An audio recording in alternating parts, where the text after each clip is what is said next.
Ito po mga kabakyard yung kiwi natin. Ayan, oh. Yung isa po ayan mataas na. Ayan. Ayan, oh. Kumapit na po siya dito sa may kahoy. Pwede na po natin patungan ng compost soil.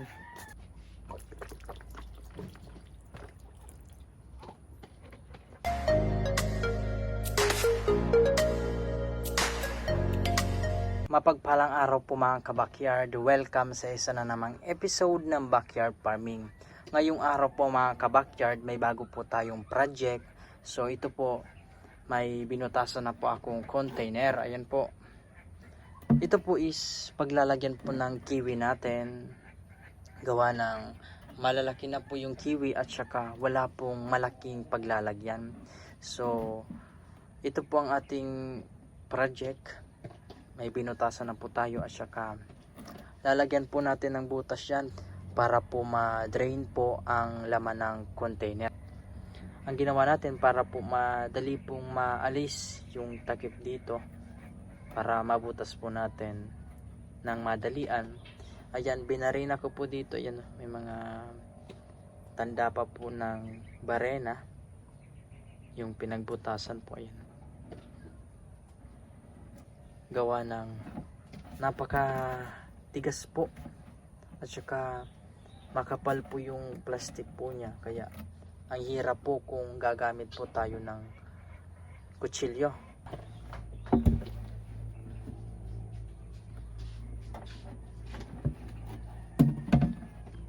Actually mga kabakyard, ito po is di pa po ito butas. Ayan, magagamit pa po sana ito, pero binutasan na po natin para paglagyan po ng kiwi, para mas gumanda na po yung kiwi natin at madali na po siyang mamunga.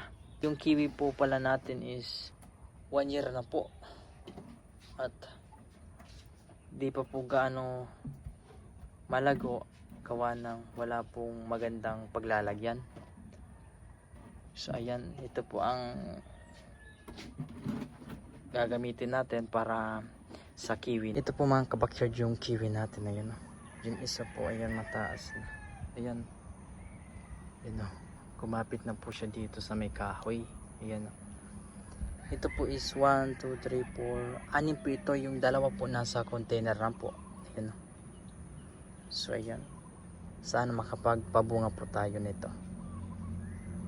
Dahil napakamahal po mga kabakyard yung nakita ko po sa mall, around 50 to 60 per piece po. At kung makakapagpabunga po tayo nito, magandang pagkakitaan po mga kabakyard. Ito po mga kabakyard, bubutasan na po natin. Gagamit po tayo ng drill.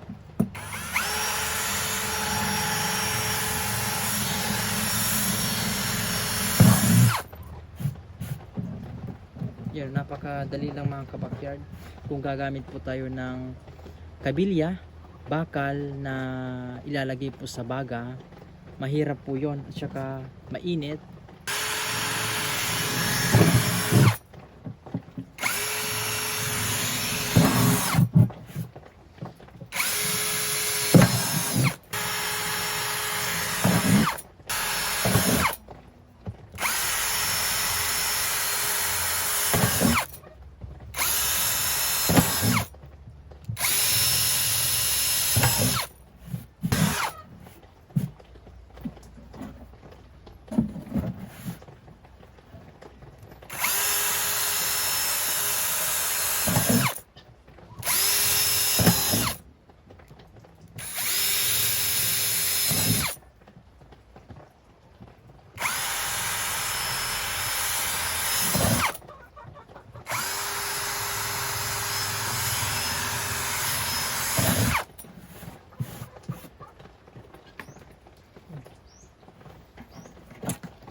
Ang gagamitin po natin dito mga kabakyard ay yung compost soil, and may mga karton po tayo dito na di naman po ginagamit, at gawin na lang nating pang abono or gawin nating pampataba sa ating tanim.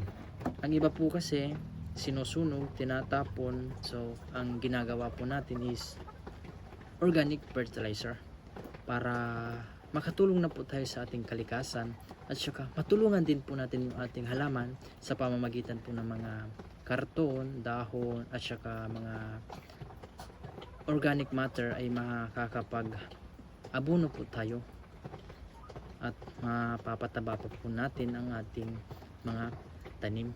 Ayan po. So ito, ready na po ito. So, lalagyan na po natin ng compost soil dito po sa first layer po.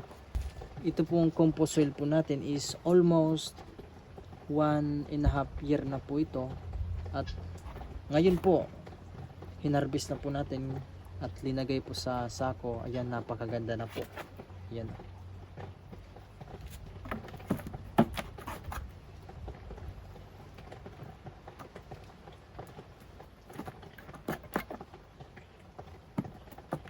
Ayan, ganyan. Ito mga kabakyard na tape, aalisin po natin. Ang ilalagay lang po natin is karton. Wala pong halong plastic o ano pa man kagaya po nitong tape.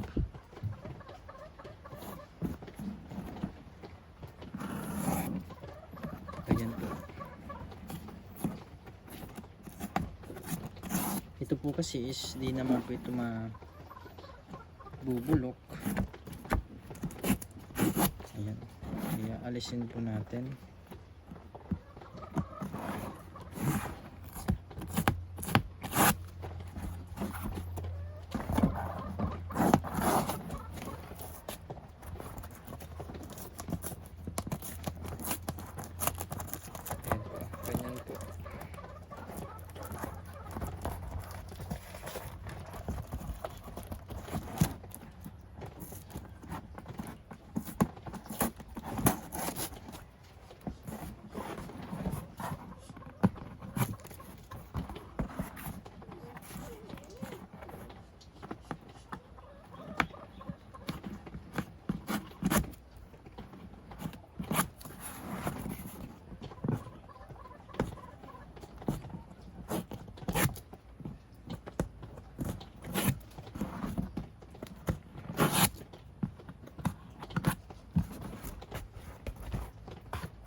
Ayan, okay na po. At saka yung gagawin natin ay pupunitin po natin, at ganito lang po.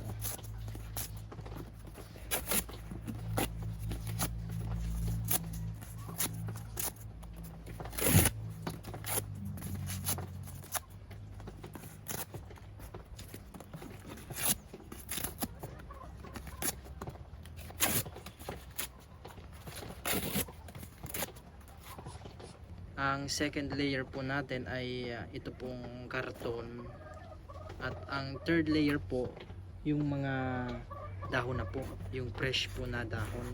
Ito po mga kabakyard, yung dahon po ng kakawate. Ganyan lang po.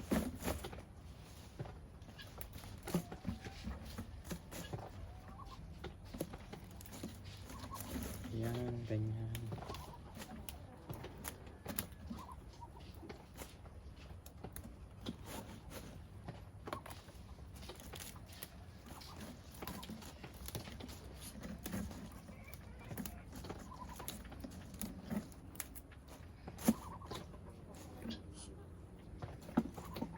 Ayan po. Pwede naman po yung damo na tinabas po natin. Ito po mga kabakyard, ayan, ganyan po.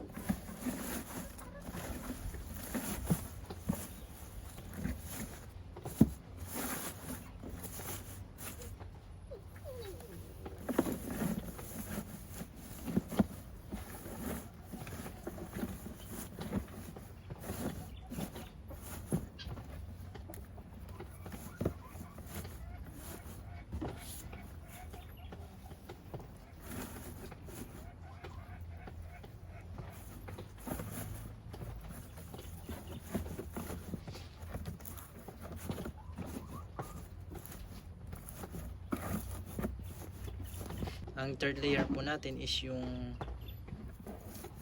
mga dahon po. Ayan, yung damo. At ang fourth layer naman po yung garden soil po.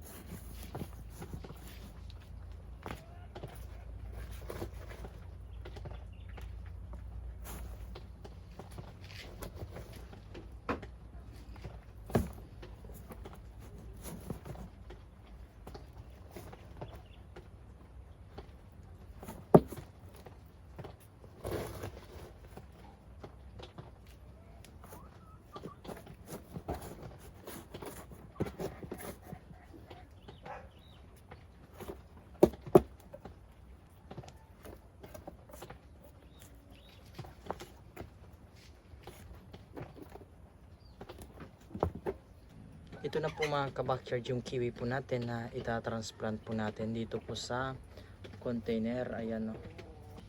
Siguro mga 2 feet na po ito kataas.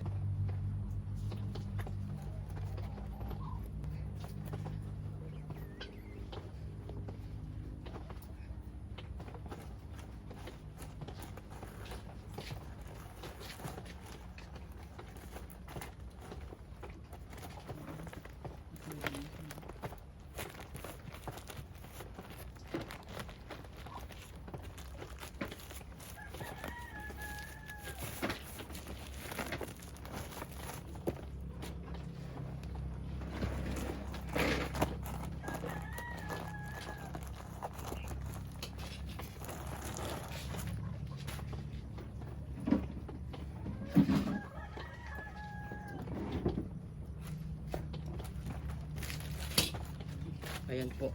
So ipapantay po natin yung lupa at ang ilalagay po natin dito palibot yung natitira pong karton para mas gumanda po ang ating kiwi. Ayan na po siya. Ayan. Lagyan lang po natin palibot.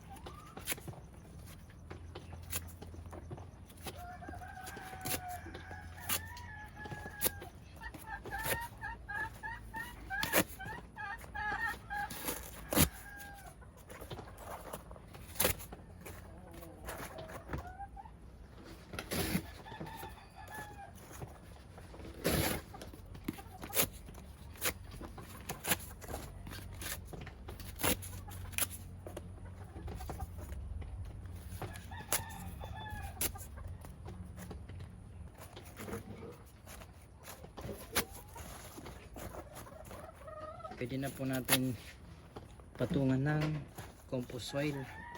So ito mga ka-backyard, pag nag-transplant po tayo na maulan, pwede po kahit ilabas na po natin.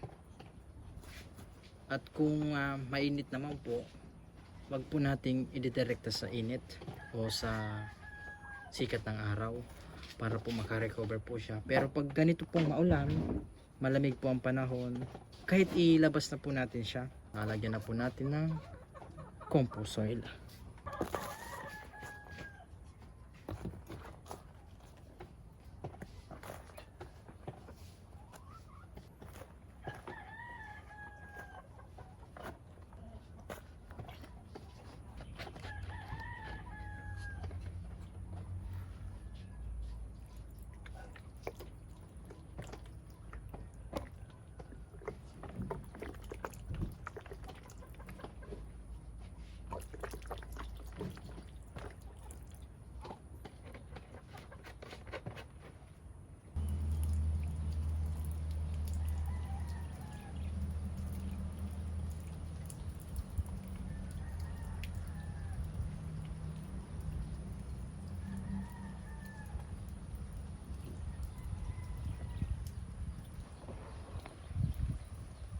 Ito po yung isa nating kiwi, ayan.